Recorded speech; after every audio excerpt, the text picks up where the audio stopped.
Ajnanatamaraندhyasya Gyananjana Shalakaya Chakshunmilitam Jena Tasmai Sri Guruve Namaha. I was born in the darkest ignorance, but my spiritual master is opening my eyes with the torchlight of knowledge. I offer my respectful obeisances unto him.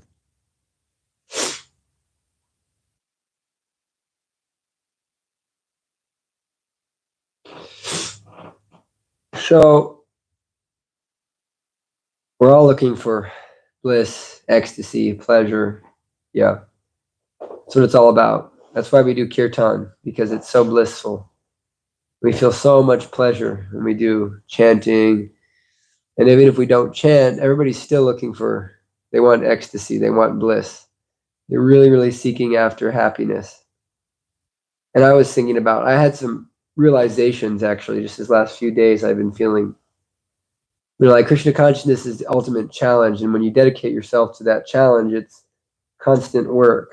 It's going to be, you're really working on yourself, and you're, at a certain stage, one comes to something called anartana vritti. And that means you're purifying the heart of all the unwanted desires, unwanted things in the heart. So at the beginning, it's like, Param Vijayate Shri Krishna Sankirtan Jai. I've come to the Hare Krishna movement. Everything's great. And then as you begin to dedicate yourselves to seriously practicing Krishna consciousness, one comes to the stage of bhajana kriya. They begin seriously practicing. They want to chant. They have a guru. They're learning on a serious level. And then anartana vritti. That's the purification phase. So in that purification phase, someone may experience so many challenges, so many different obstacles that they have dug up in their heart. And it's like digging for a diamond in the heart, or churning the nectar. And as you churn, there's so much poison that's going to come out first before the nectar comes out. So many impurities are coming out. So I was having some realizations because, as Western devotees, so many of us have nefarious pasts. There's so many different activities that we may have performed in the past that caused so much challenge in the mind. So much deep-rooted ignorance is there, and we could be haunted by our past. And I was feeling that way to some degree. And I was just thinking, the other night, all this Krishna, he says, Tesham satatam yuktanam bhajatam pritipurvakam dadami buddhi yogam tam yena mamupayanti te. He says, to those who are dedicated to serve me with love, I give them the understanding by which they can come to me. He says constantly dedicated. I wish I could say that. So maybe I don't have full understanding, but some dedication to Krishna, Krishna will reward you. He reciprocates accordingly.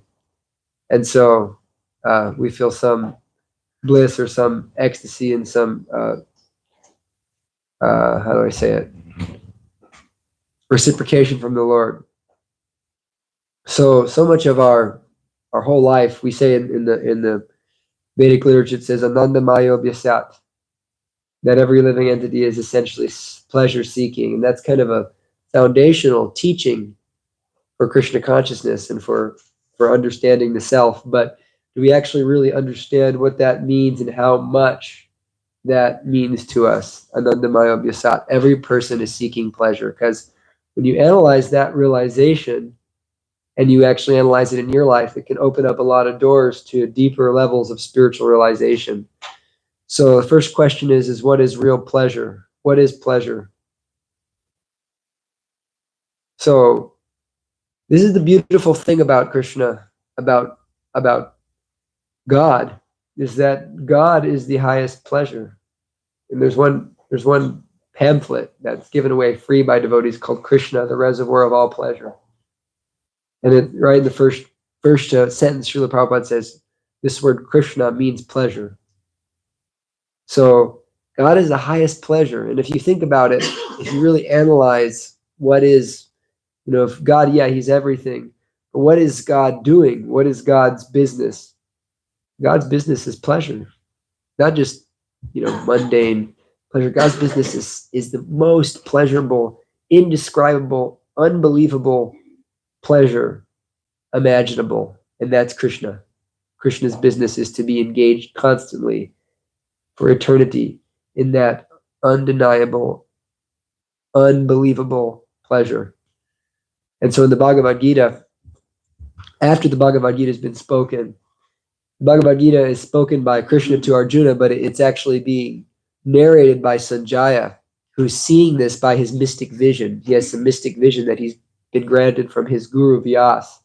And so Sanjaya is watching this whole Bhagavad Gita happen, and it's kind of Krishna's arrangement that he's able to watch. And so at the end of the Bhagavad Gita, Sanjaya says, having heard such a conversation between two great souls, Krishna and Arjuna, my hairs are standing on end. And I'm experiencing great ecstasy in the body. And so Srila Prabhupada explains that in that purport, he says that this is the Krishna conscious person who's understood the Bhagavad Gita, that he experiences life with a thrill at every minute. And that just hits me so hard. He experiences life with a thrill at every minute. That is Krishna consciousness. That is actual spiritual pleasure. Life with a thrill. What's a thrill? We think of a thrill as something so fleeting for the materialist, a roller coaster, so many different Maya things that won't be mentioned. But they're thrilling for a few minutes. There's that sense of, this is kind of scary. I'm not supposed to be doing this. This is kind of putting me on the edge, and it's also pleasurable.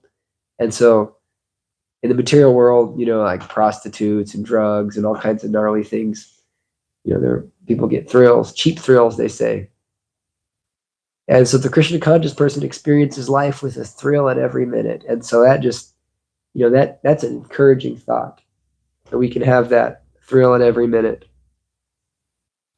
So there's a spiritual misconception about pleasure that's predominant throughout so many spiritual practices throughout the world, both Western and Eastern, that pleasure is essentially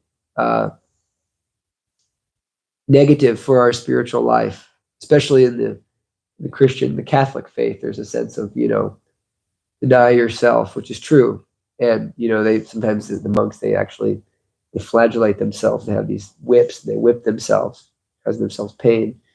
That's not our philosophy.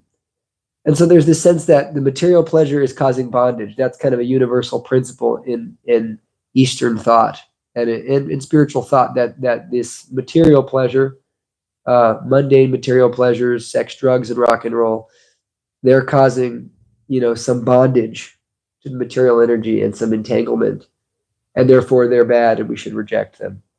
And so that leads to certain consequences. That thought is actually not correct, and it leads to certain consequences. Of course, it's true in some sense, but the idea that actually that this pleasure is bad, first it has to be understood through the proper lens.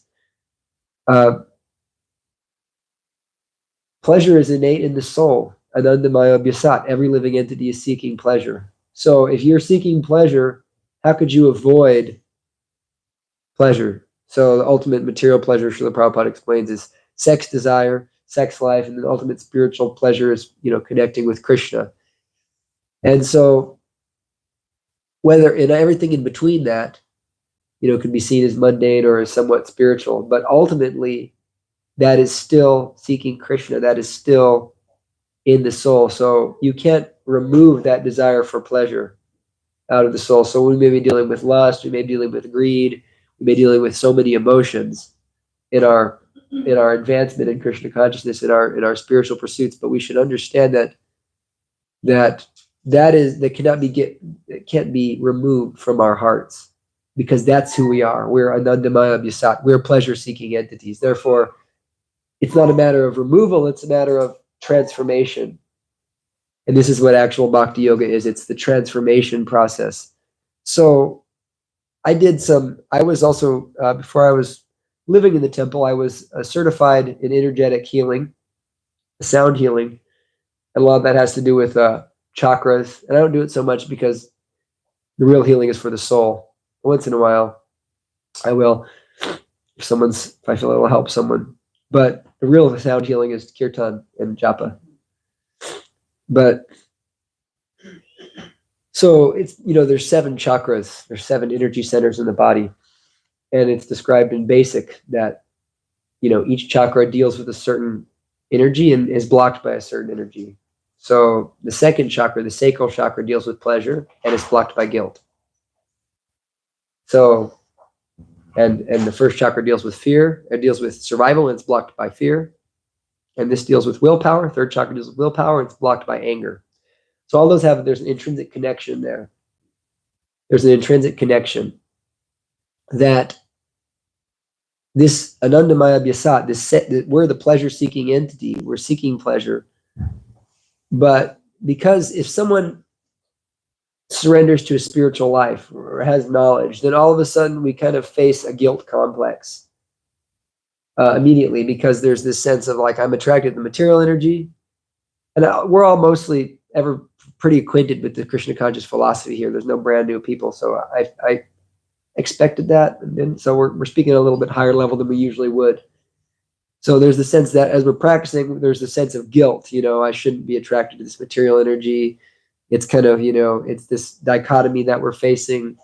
And that's an energy blockage and it's an energy drainage. It drains drains our spiritual vitality, and it drains our ability to actually think of Krishna, which is Krishna's instruction, Man mana bhavaman bhakto mad yajimam namaskuru. It's draining that energy because we're thinking, I shouldn't be thinking this. I shouldn't be attracted to this girl, to this whatever Maya, whatever thing may be there that we're attracted to. I shouldn't be attracted to it. And so there's this kind of dichotomy that's happening, and that creates guilt. But actually, we should understand first and foremost that desire for seeking pleasure in whatever it may be is innately spiritual. It is innately, not that it's manifesting spiritually in whatever we may be attracted, but it is innately a spiritual desire. Anandamaya Vyasat, we're seeking pleasure. So the guilt is really just, it should be there it's there to help us, actually. Krishna Prabhupada describes that little guilt is good, too much guilt is bad. So that's ultimately an energy drain, and it blocks up our energy, and it allows us to not focus on the real thing. And so some of our higher philosophy, actually, in the introduction to Chaitanya Charitamrita, it's discussed Adi Rasa. Adi Rasa is the original pleasure, the original desire that the living entity has, that in the material world is perverted as lust. Adi Ras. Adi Ras is that high spiritual pleasure that Radha and Krishna share, and the devotees in Vrindavan share. And so in the material world, it's perverted as gross types of material lust. And so we can never avoid the fact that we are from the spiritual world. Krishna says, Mamaivam sho jiva loke jiva bhuta sanatana manashtashtasht endriyani prakriti stani karshati. He says that living entities in this material world are my eternally fragmented parts and parcels. But due to conditioned life, they are struggling very hard with the six senses, which include the mind. So this is our existential position.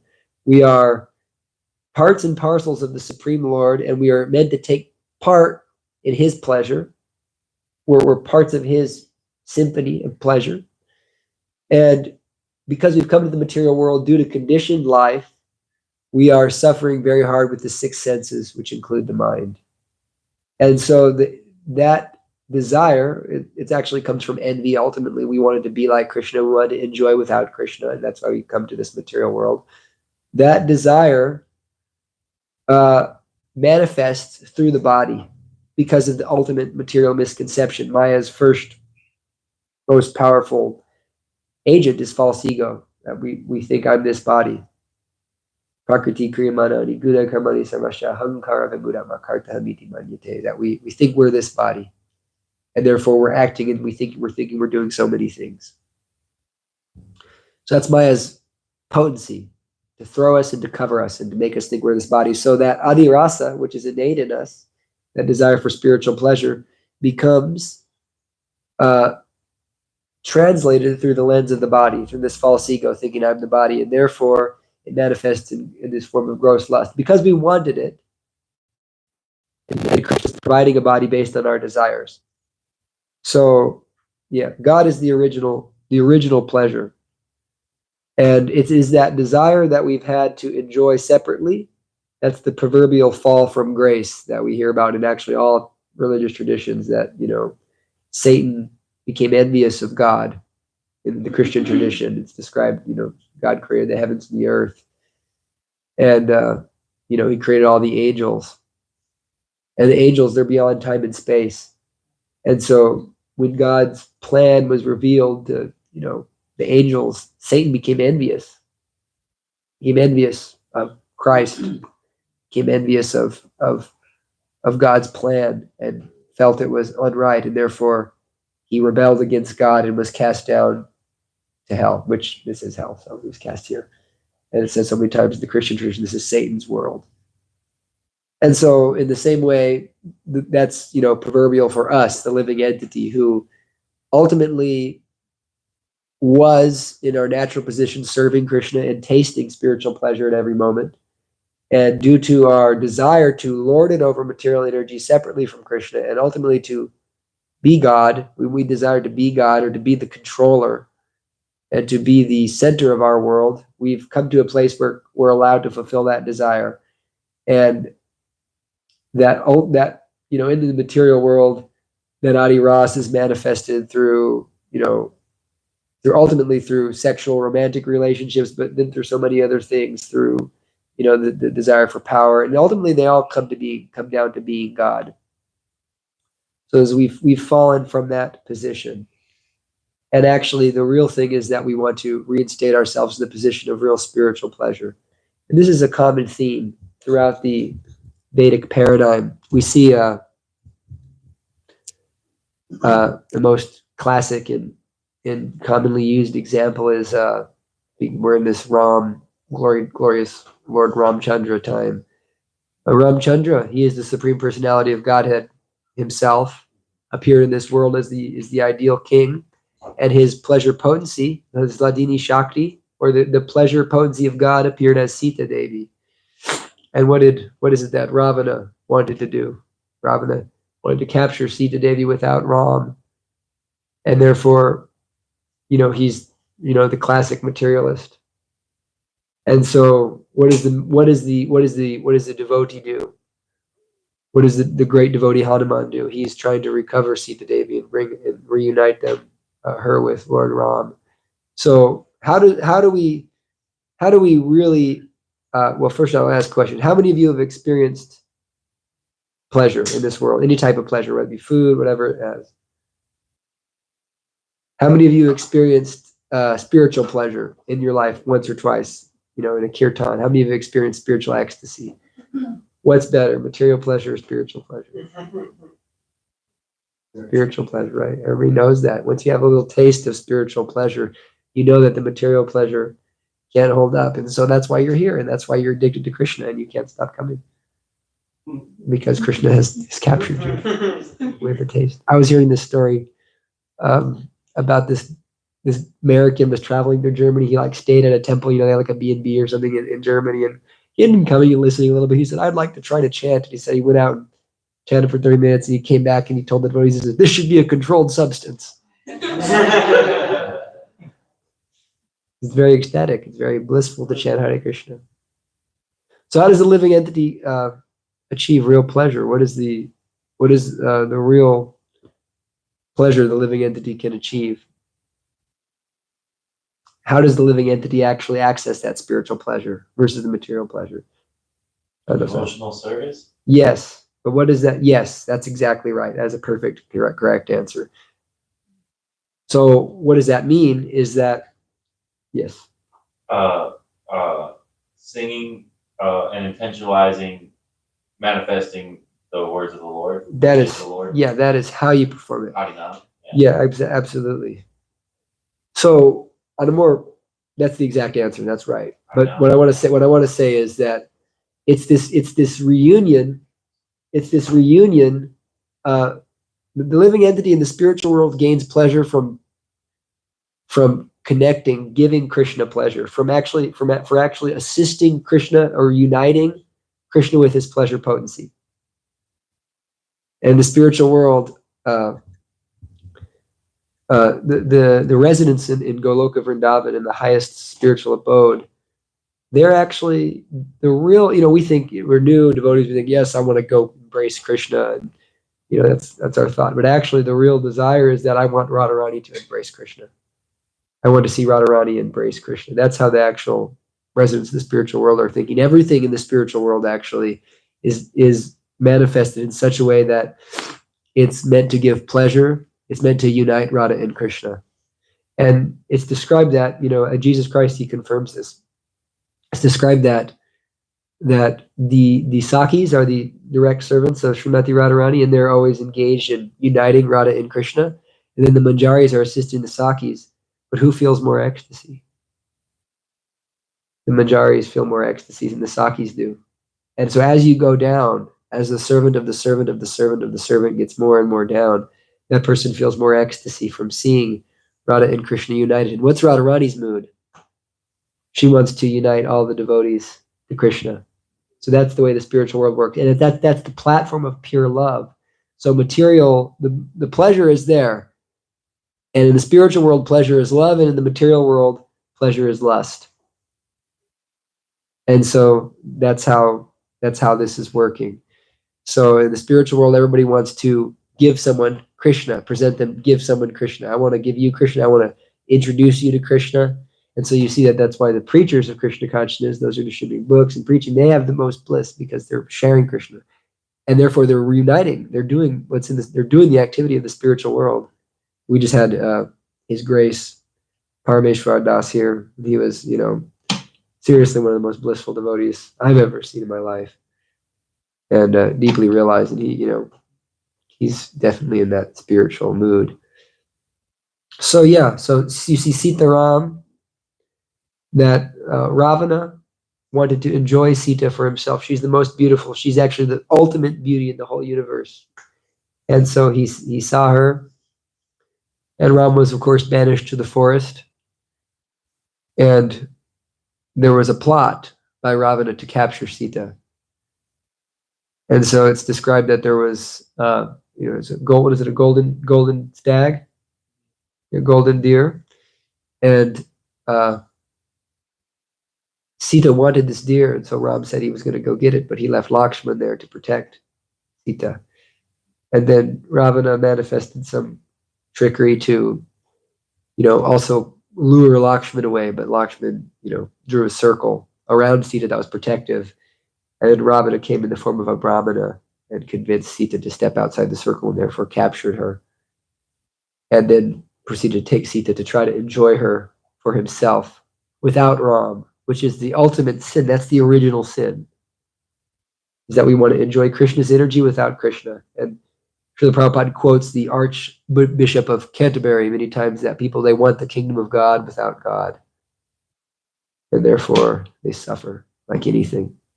So you see that throughout the Ramayana, the great devotees that are celebrated, two of my favorites are, of course, Hanuman and Jatayu. What are they trying to do? They're trying to reunite Sita and Ram. And so they experience the highest ecstasy by trying to reunite Sita and Ram. So I was thinking of different different stories, just different leelas to kind of talk about. And this one's kind of like, it's related, but I'm going to tell it anyways because it's kind of, we're in the Gem Show time, and there's the beautiful story of the Shamantakya jewel. This is from the 10th canto of the Srimad Bhagavatam, Krishna book. And very beautiful story. One man named Satyajit, he was a very great devotee of the sun god, of Viva Sun, Surya. And so because of his devotion to the sun god bestowed upon him this jewel, the Shamantaka jewel. This was a brilliant jewel. Whoever wore it became like the sun. They were effulgent like the sun. So it's described that when Satyajit, he rode into Dwarka, Krishna's city. Actually, it's the capital of the whole universe, capital of all the universes. He rode into the Dwarka, and everybody was saying, that's the sun himself is coming to see Krishna. So they told Krishna the sun is here, but of course Krishna can understand that it wasn't, that it was Satyajit. So this it's described that this jewel would produce something like 28 pounds of gold a day. It would just produce that amount of gold. And so he didn't want to give it to Krishna. Krishna had suggested that you should offer this, not to me, but to the king, because Krishna is a perfect example for human beings. He said, offer it to my grandfather Ugrasingh, who's the king of the Vrishni, Bhoja, and Yadu dynasties. offer it to the king. And so Satyajit said no. He wanted to put it in a temple and worship it. They were actually worshiping it. And so once again, what is money? Money is Lakshmi Devi. Lakshmi Devi is the consort of Narayan. So Lakshmi Devi is also that pure pleasure potency. Sita, Lakshmi, Radha, same. Of course, Radha is the original. But therefore, he was wanting to keep this to himself. And so the story goes that his little brother, Satyajit's little brother, went out hunting with the jewel, just like, I want to wear the jewel. It's so awesome to, be effulgent like the sun. And he was killed and eaten by a tiger. And then Krishna's devotee, Jambavan, killed that tiger and took the jewel. And then he didn't even care about it. He just gave it to his son. And then so Krishna went to, actually it was said in Dwarka that oh, Krishna killed my little brother to take that jewel. So Krishna was feeling like, I don't want, these people are saying all these bad things about me. I'm going to go get the jewel back. So they went out to the forest looking for it. And Krishna and the soldiers of the Yadu dynasty. And so Krishna found it and he took it off the child, but Jambavan became angry and fought with Krishna for 28 days. And after fighting with Krishna for 28 days, he realized, oh, this is my Lord. And so he surrendered to Krishna. And then he offered Krishna his wife, Jambavi. So it's a nice story. Once again, Satyajit, he realized his fault and he actually gave Krishna the jewel. And Krishna said, I don't even want it. He offered Krishna his daughter. His daughter, yeah. Sorry. Yeah. No. Oh, yeah, Jambavan. And then Satyajit offered his daughter, which is Satyabhama. So he offered him his daughter, Satyabhama. And so in that way, Satyajit was, things went on. But he was actually, later on, he was murdered due to that gem because of his desire to not give it to Krishna. So once again, you see that the consequences of not offering, Lakshmi to Krishna, that's why we suffer. And so I think it's Vyomasura, who was the demon who stole the gopis, wanted to steal the gopis, Vyomasura. So Krishna is always exchanging beautiful, loving pastimes with his cowherd damsels, which are the expansions of Radharani, the expansions of this pleasure potency. And they experience the highest possible bliss. I mean, you're talking bliss that you can't even, it's past the scale. I mean, ecstasy beyond belief. And so Vyomasura captured these gopis or tried to steal them. And so Krishna disposed of him and liberated him because of that's the ultimate sin, is we want to enjoy Krishna's energy without Krishna. On the other side of things, you see that Krishna, he takes back his pleasure potency. Like Rukmini, everybody wanted to enjoy her, but then Krishna kidnapped her. Yeah. I just want to say, did it seem like a bad idea to wear a jewel that makes you look like the sun as opposed to the sun? It's sort of like asking for that tiger. Yeah. Well, I think, as I understand it, tigers, I think, were a little more violent, back in the, you hear about the tiger that killed 438 people in Nepal. So, yeah. So, ultimately, it's this misconception about pleasure, pleasure, the desire, and the whatever, lust we may have in our heart or we may be dealing with as devotees. That's not to be, focused upon as this, I'm a sick, demented person. That's actually who you are in Annamaya Vyasat. It's just you're dealing with, that's your desire for Krishna.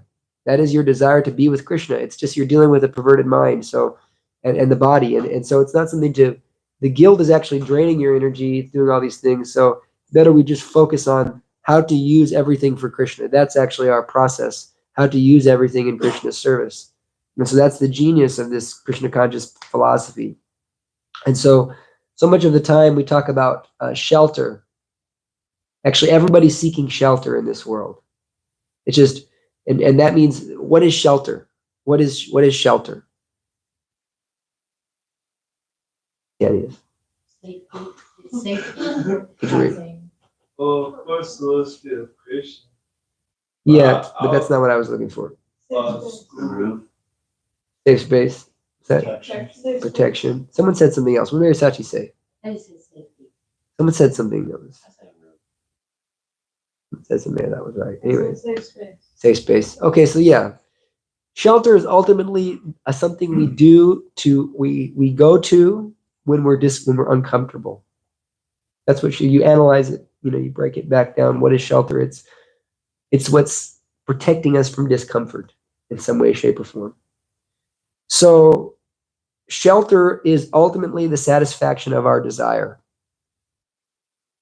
That's what shelter really is. And when you analyze it, when you really break it down, it's the satisfaction of our desire. Now, we have different levels of desire, and this is talked about in modern psychology, but also, the Vedas, much millions of years before modern psychology, there talks about the different levels of consciousness. It talks about Annamaya. Annamaya is the basic level, basic type of pleasure-seeking entity. Annamaya means someone who is just seeking pleasure based on food. Food is their god. So they're Annamaya kind. Food is my god, and so everything is just about food. And then Pranamaya. So Pranamaya is a little bit beyond food. Prana means breath, right? It's about living. And then Jnanamaya, the mind that I'm getting pleasure from mental speculation.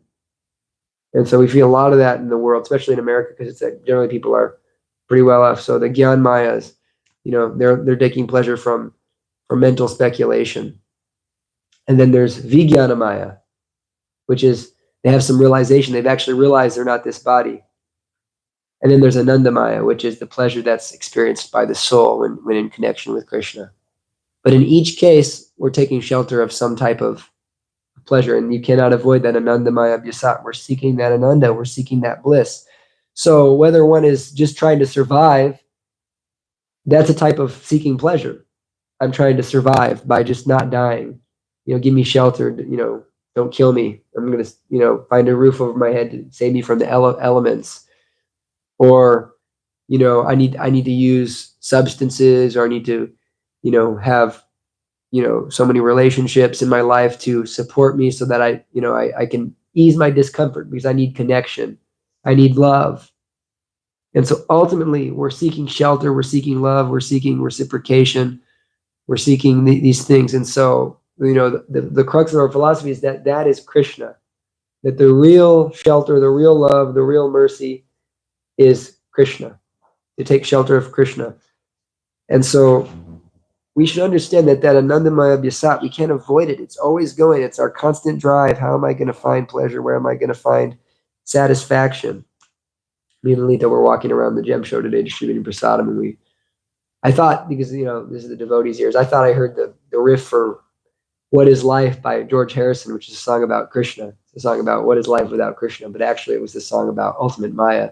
I Can't Get No Satisfaction by the Rolling Stones. There's similar riffs. One is like, and one is, they're similar. I was like, oh, it's George Harrison. I was like, no, it's just Maya.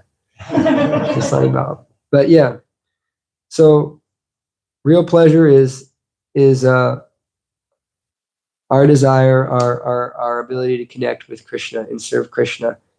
And so false pleasure is that which is false shelter, or Dharashraya. Dharashraya means false shelter. Prabhupada says fallen soldiers, and our Guru Sundar Prabhupada likes to quote that a lot in his classes. Fallen soldiers, fallible soldiers.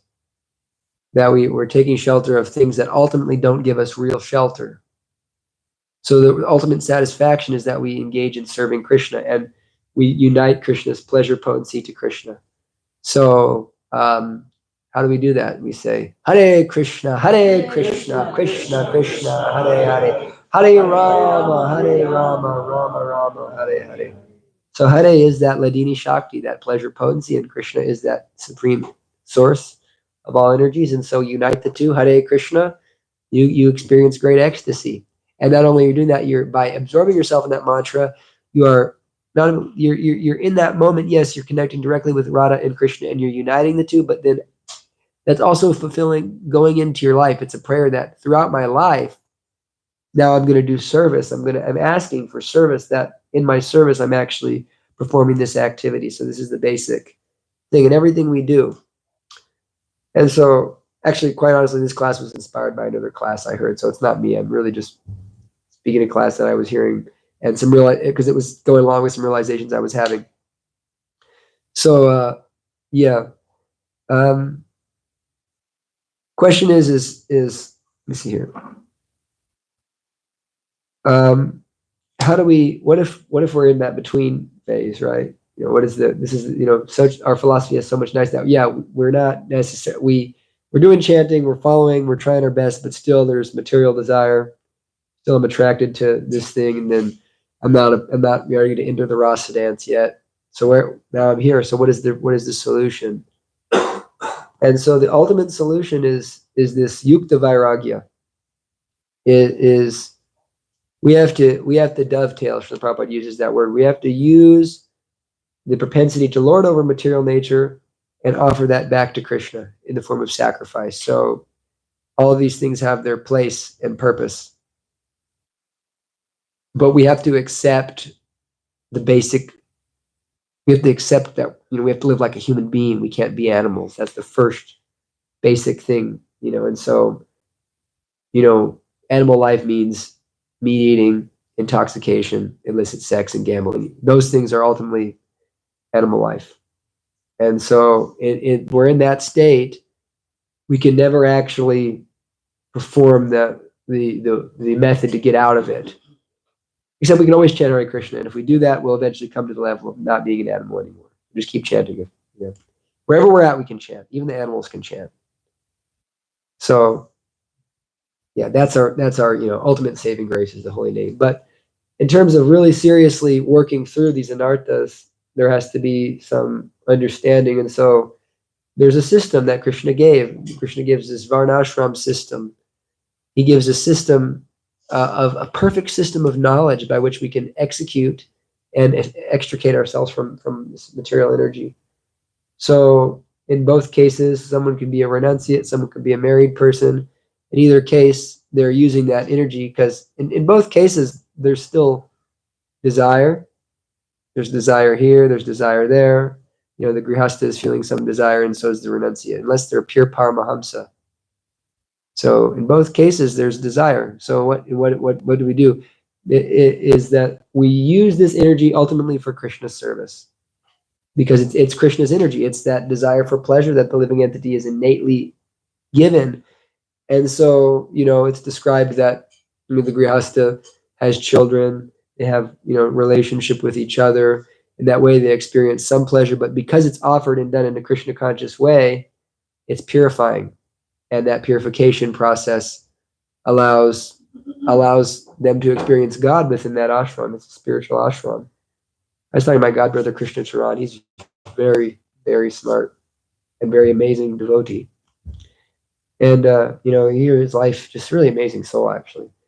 And I've gotten to know him more over the years. And he was saying, he had that realization because he was, really wanting to surrender to Krishna. And he realized, he became a grihastha, got married. And, his wife was not interested in Krishna consciousness. Now she's an initiated devotee and seriously addresses the deity so nicely. He was saying that, once I realized that this grihastha ashram is a spiritual ashram, I became, I felt confident to perform, to go forward in my Krishna consciousness. And then there's the renunciate, the brahmacharis. They're also taking that same energy, but they're using it and they're channeling it in such a way that they're preaching and studying and learning. And in that way, they're using that energy to spread Krishna consciousness and also purifying themselves, getting great pleasure. So whatever desire we may have, wherever we may be, we have to, by proper guidance, use that in Krishna's service. That takes surrender. That's the ultimate crux, right? Is that we have to surrender and learn how to perform this process. So maybe someone should probably go get the prasadam. I'm not going to speak all night. Yeah. So, the crew. So so we have to engage in this. We have to engage in Krishna's service. This is the ultimate thing. Somehow or another, we have to learn how to use all these things in Krishna's service, and in that way, we'll avoid the feeling of energy drain. We'll realize that come to a more level of acceptance, and actually realize the goal is love for Krishna, and serve nicely. So that ultimately culminates in chanting, remembering. Agi who said what is devotional service? He said chanting, And that's the main basic thing is chanting. And we hear Krishna's pastimes, and remember Krishna, serve the deity, eat Krishna prasadam, all these things, they're devotional service.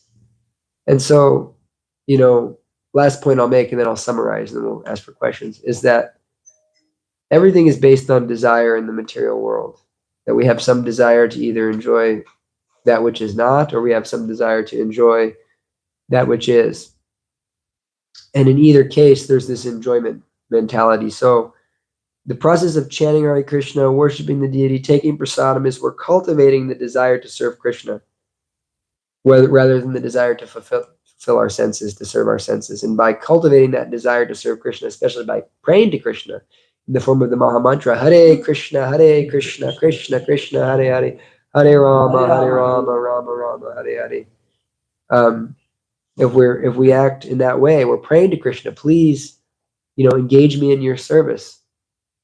Then we're cultivating the proper desire, the desire to serve, the desire to be part of Krishna's pleasure and to take part in that ecstasy, and rather than the desire to enjoy separately from Krishna. We have to cultivate this desire. And so the process of bhakti is purifying our desires, because we can never avoid that desire. Worse, desire means consciousness, the Prabhupada explains. So sometimes many philosophers and different schools of philosophy say we should, let go of desire. It's impossible. According to the Vedas, it's impossible. We're always desiring. So the real understanding is that we have to cultivate a spiritual desire to serve Krishna. In that way, we become free of material desire, and we become situated on the spiritual platform, and we become super happy. And so I can say that, if you engage in this process, personal experience, especially you're trying to, give Krishna to others in some way, shape, or form, the bliss you experience is unbelievable, undescribable. And it's so fulfilling. It's so fulfilling when you preach to someone. I see some people that I preach to a lot, and I feel like, it's like every time I see them, I feel happy because I know that I'm going to feel so much bliss in their association because I preach to them. And I know, seeing that some of the greatest moments of ecstasy I've ever felt in my life have been seeing people that I've preached and tried to cultivate and tried to give Krishna, and not out of just, but actually out of love for them and love for my guru, that, when you serve in that way and you see them, change, Krishna sometimes he'll give you, he'll turn a switch on, and be like, you'll just, you'll go into ecstasy, you'll feel so blissful, so happy. So it's really powerful. So to sum it all up, everybody's seeking pleasure. Everybody's wanting and desiring pleasure on such a deep level. And this misconception that, all of these material desires are I'm a wrong, rotten, fallen being for them, which we should feel that way in one sense, but in the other sense, we should understand that that's actually our desire for Krishna. And we have the capability to change those desires into spiritual desires, and therefore we can overcome guilt, fear, grief. And that the original Adi Rasa of the living entity and Krishna is there in everybody. Adi means original. So the Adi Ras, the relationship, the original relationship of love and pleasure and sexuality and everything that we experience in this world as pleasure is ultimately resting in Krishna. And when we awaken that, we feel great pleasure. And so we've become inverted by this material energy because of our desire. And we're seeking pleasure through the facility of the body and false ego. So first we realize we're not this body by the process of spiritual life. And in that way, we begin to take part. We actually, when you engage in this movement, you actually are taking part in Krishna's Leelas. That's a fact. You're taking part in specifically Lord Chaitanya's Leelas. Krishna says, Mahatmanas timam partha daivim prakritim ashritaha. Param bhavam janananto. Param bhavam janananto. Mamanusmaram. Forgot it. He says that when you are engaging in this when one is taking shelter in this internal potency, Mahatmanastimam Partha Daivim Prakriti Mashrita. There's that word Shrita. When I'm taking shelter of this internal potency or this pleasure potency, then I understand God's position, I understand my position, and therefore what are the activities of such a person? Is that they're always engaging in chanting my glories, they're serving me with great determination, they're bowing down before me. So when we engage in those activities, we experience God at every minute, we experience a thrill at every second, we experience a miracle every day, every second, every moment becomes miraculous. And that's this Krishna conscious process, but we have to become serious about it. And if we're in the middle somewhere, how do we, continue on? We take those desires and we use them for Krishna. But we have to be responsible. We have to actually use them for Krishna. We have to use them for Krishna. That's the ultimate thing. We can't just use them. We have to use them for Krishna's service in the way he prescribes in the scriptures. And that way they become purified of all karma. They become a sacrifice. And Krishna says that the all-pervading transcendence or God is literally found in the acts of sacrifice. So you cannot live a life of irresponsibility or no austerity or just try to enjoy you cannot find God that way, and you cannot be happy that way. You have to perform sacrifice. You have to perform some austerity. You have to follow, or else there's no potentiality of happiness. You'll just be dissatisfied lifetime after lifetime. So we have to use it for Krishna. So Krishna prescribes a system. There's so many things in Varnashram. There's so many jobs. There's marriage. There's brahmachari life. There's sannyas life. Those are all material facilities to help us purify ourselves so we can come to that pure platform of love of God, which is our real eternal existence. And that's the real pleasure. And that's the real goal. So if we always keep that goal in mind, we chant with sincerity, we perform this process, which you can easily learn by coming here, especially in the morning, then you will feel that pleasure very quickly. Ask anybody, they can begin to feel very quickly, feel spiritual bliss simply by chanting. I tell you that this Maha Mantra, I was just thinking, I was chanting my rounds this morning very early, and I was thinking, this mantra brings you so close to God. There's nothing that can bring you closer to God than this mantra. It brings you so close to God.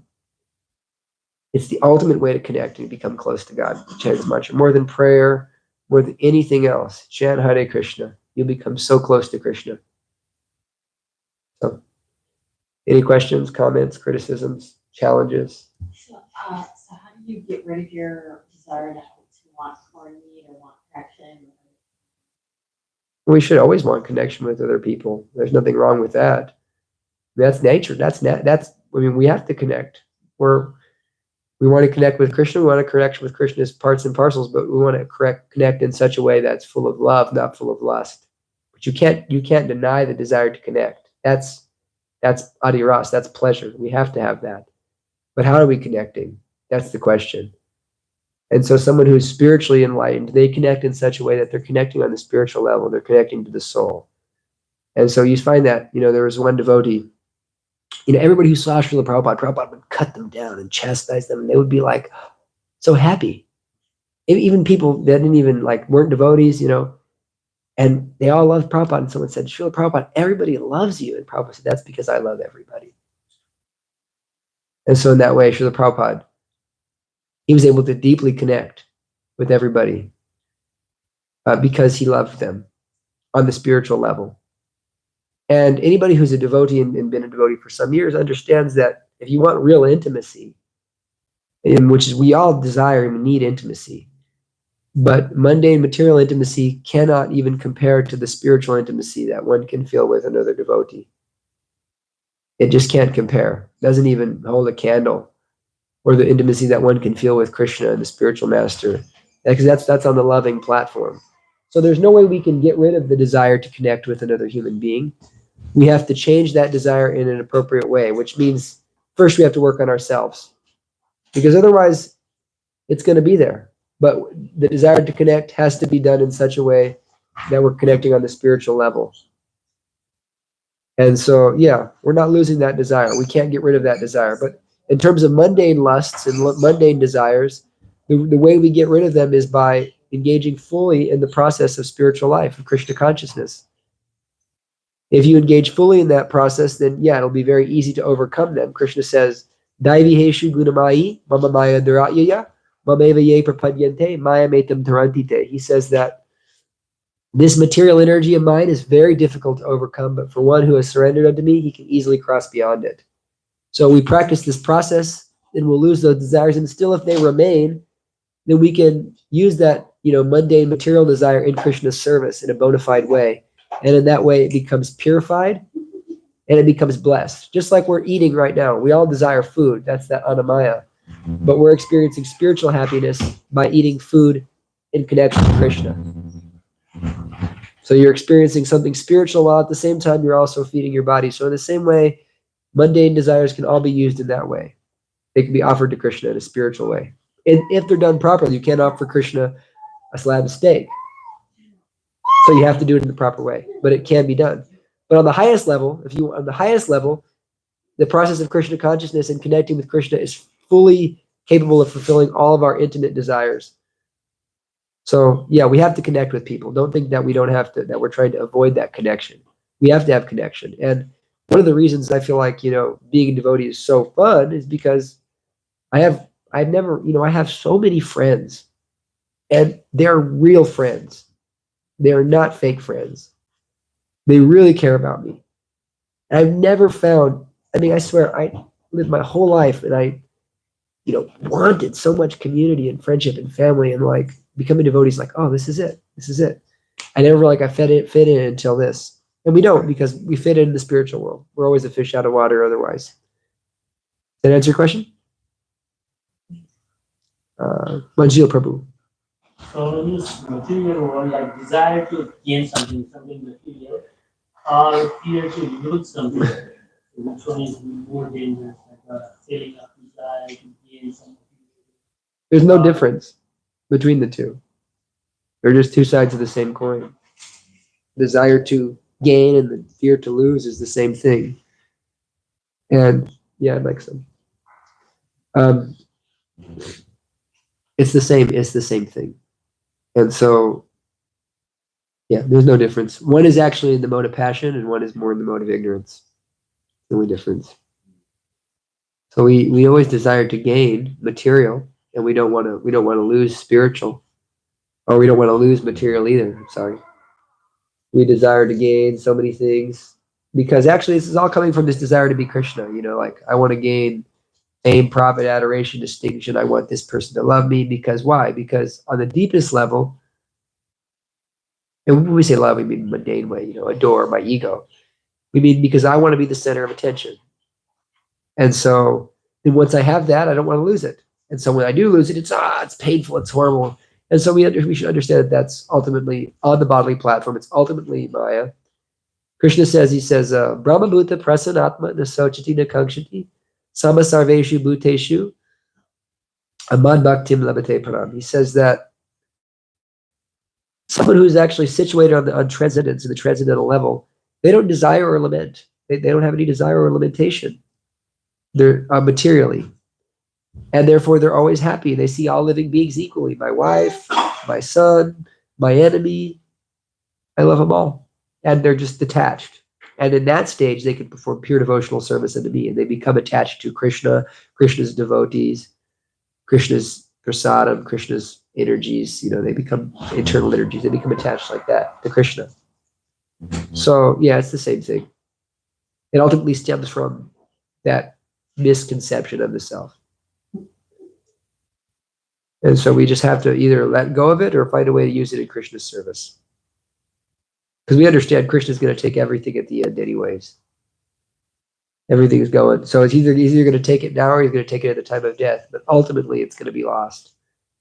So if it's material. But Krishna will never take your love for him. And so that's why it's more advantageous for every living being to, rather than cultivate any material desire, cultivate Krishna consciousness. And if they have to cultivate a material desire, do it in such a way that it's helping us in our Krishna consciousness. And Krishna will help us become detached from that material desire. I just wanted to say, a very nice class, Kirtan. Very nice class. Very balanced, very peaceful. You're very nice. But I just want to say, I thought it was amazing you know, since we're on that concept of desire, how you said that the Vedas describe, the Prabhu describes the desire as consciousness.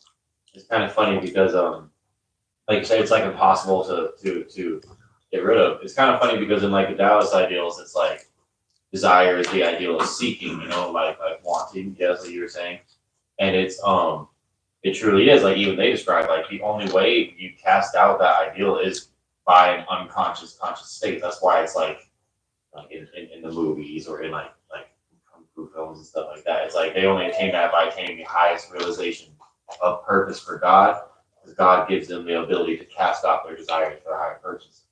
They're in an unconscious conscious state. And I thought that was a cool parallel. It's like it really is. No matter every time I listen to a different talk, it's like no matter how you look at it, the Vedas really do kind of leave some different philosophy or ideal or theology back to the Vedas. You know what I'm saying?